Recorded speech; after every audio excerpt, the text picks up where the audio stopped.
جب انسان کے دل میں یہ یقین پیدا ہو جائے کہ میرا رب میری دعا ضرور سنے گا، اس لیے نہیں کہ میں نے کوئی وظیفہ پڑھا ہے، صرف اس لیے کہ وہ میرا رب ہے اور یہ اس کی شان ربوبیت ہے کہ اپنے بندے کی وہ خواہ کتنا ہی گرا ہوا بندہ کیوں نہ ہو، ہم مجھ جیسے ہی بندہ کیوں نہ ہو، اس کی بھی وہ سن لیتا ہے۔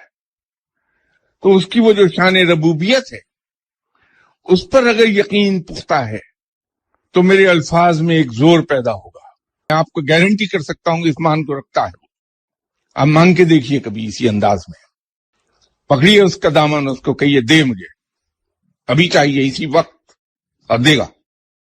تو دعا مانگنے کا یہ طریقہ، اس سے مانگیے اللہ ضرور دے گا۔ مت جائیے کسی کے پاس، آپ بھی اللہ کو اتنے ہی عزیز ہیں جتنا کوئی دوسرا بندہ۔